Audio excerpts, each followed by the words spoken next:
کہ چین سے آپ کی بات ہو گئی، لیکن آپ یہ نہیں بتاتے آپ کو یورپ نے جو ہے وہ ویکسین دینے سے انکار کر دیا، آپ کو امریکہ نے ویکسین دینے سے انکار کر دیا، آپ کو فائزر نے ویکسین دینے سے انکار کر دیا، آپ کو برطانیہ نے ویکسین دینے سے انکار کر دیا کہ پڑوس کے ملک نے بھارت نے جو ہے وہ 200 روپے کی جو ہے وہ ویکسین تیار کر لی ہے. تو آپ اس وقت خود آپ کی اسٹینڈنگ کیا ہے؟ یہ ایسا موقع ہے کہ اس میں ایک انسانی المیہ ہے کورونا. اس وقت ہمیں بھارت کے ساتھ بھی جو ہے وہ بات چیت کے راستوں کو جو ہے وہ کھولنا چاہیے. اگر ہمیں وہاں سے سستی ویکسین مل سکتی ہے تو ہمیں بھارت سے بھی جو ہے وہ ویکسین لینا چاہیے. پاکستان کی اپنی بھی جو ہے وہ ویکسین بنانے کی کیپیسٹی ہے، لیکن آپ نے اس طرف توجہ ہی نہیں دی.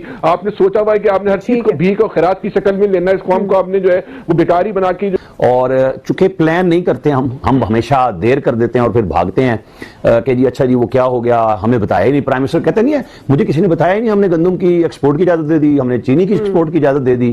یہ غلط فیصلے اس لیے ہوئے کہ ان کو بتایا کسی نے نہیں. اب وہ بتانے والے ہی تو کمانے کے لیے تیار نہیں ہو رہے. چائنا کی بھی ہم ویکسین کو جب ان کی 3rd جنریشن میں آئی ہے اس کی ٹیسٹنگ کے لیے ماننے ہیں. وہ کہہ رہے تھے یار ہمارے ساتھ شامل ہو جاؤ. ہم پہلی 2 ٹیسٹنگ میں بھی شامل نہیں ہوئے ان کے ساتھ. ہم تو اس قدر ذہنی طور پہ فرعون ہو جاتے ہیں کہ جی بس ٹھیک ہے ہو جائے گا دیکھ لیں گے.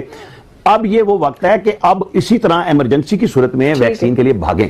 جب بھارت میں شہریوں کو لگے گی ویکسین جہاں پہ ہمارے سے زیادہ کرونا پھیلا ہے تو پھر یہاں اس کا اثر نیگیٹو ہوگا کہ جی ہم کیوں پیچھے ہیں. مطلب ہم تو انڈیا کے ساتھ تو کسی بھی معاملے میں کسی بھی صورت میں پیچھے رہنا چاہتے نہیں، لیکن مجبوری بن جائے گی جب وہاں برطانیہ بنانے جا رہا ہے، سینٹرل ہب بنا رہا ہے اس کو، تو ہمیں ہوش کے ناخن لینے ہوں گے. اور بے شک ڈاکٹر فیصل سلطان ایک ٹیکنوکریٹ ہی ہیں، نان الیکٹڈ ہیں، لیکن اب جو لوگ بیٹھ گئے ہیں پھر جنرل محفوظ الرحمان ان کے ساتھ بیٹھے ہوئے ہیں آرمی کی طرف سے آ کے، ان سب کو اس معاملے پہ بہت زیادہ توجہ کرنے کی ضرورت ہے. تو بتائیں وہ رکھنا ہے. ویکسینیشن کی بات ہے، وہاں پر ہم ویکسینیشن بھی چین سے لے رہے ہیں، جہاں سے یہ بیماری آئی ہے وہیں سے ویکسینیشن لے رہے ہیں. یہ بھی ایک خطرناک عمل ہے.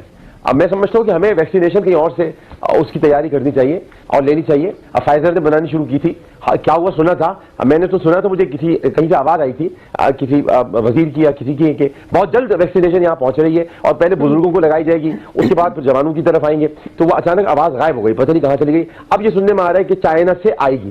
تو چائنا سے تو وبا آئی تھی، اب ویکسینیشن بھی وہاں سے آئے گی تو وہ بڑا خطرناک ہے. اس پر سوچنا چاہیے. لیکن جو بنیادی لوگوں کو کنونس کیسے کریں گے؟ ہم پولیو پر تو آج تک کنونس کر نہیں سکے.